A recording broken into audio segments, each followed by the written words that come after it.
জয়গুৰু শংকৰ আজি সংলাপ প্ৰক্ষেপণ আজি ভাওনা সংলাপ প্ৰক্ষেপণ প্ৰতিযোগিতাত মই শ্ৰী শ্ৰী ৰাম পৰাজয় সীতাৰ পাতাল গমন নাটভাগীৰ সীতাৰ এটি চৰিত্ৰ সংলাপ প্ৰক্ষেপণ কৰিবলৈ লৈছোঁ। ক্ষান্ত হোৱা মূঢ় জনগণ জানকীৰ জয়ধ্বনিৰ নাই প্ৰয়োজন। সীতামূল জনম দুখুনি অযোধ্যার রাজ সুখ আর বিধাতাই লেখা নাই মোর কপালত।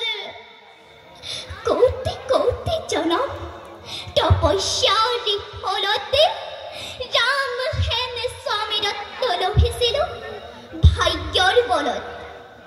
কিন্তু কিন্তু মই কি অভাগিনী মোর প্রতি হল বিধিবাম।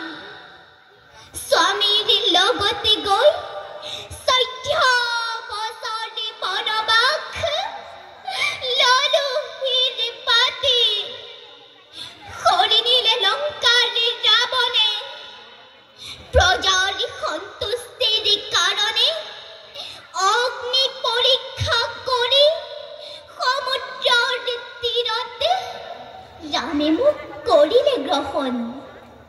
কিন্তু সীমানত হাই রামচন্দ্র নহলে সন্তুষ্ট।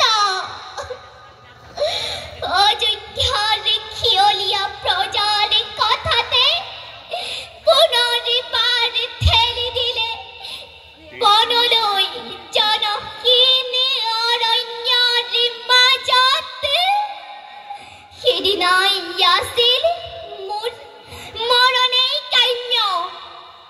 কিন্তু লৱকুশ ৰঘুবংশধৰ আছিল গৰ্ভতে মোৰ। সেইমতে মহৰ্ষি বাল্মীকিৰ কৰোণাতে আজি উজিয়াই ৰাখিছো এই ঘৃণিত জীৱন। কিয় কিয় কিবা দুখ? কিয় হলা মোৰ প্ৰতি এনে নিৰ্মম ৰাঘৱ?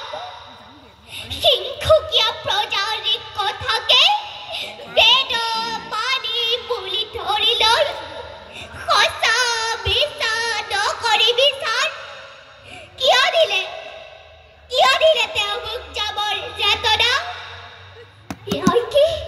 ইয়াই নেকি ৰামৰ প্ৰজানো ৰাজ্যত?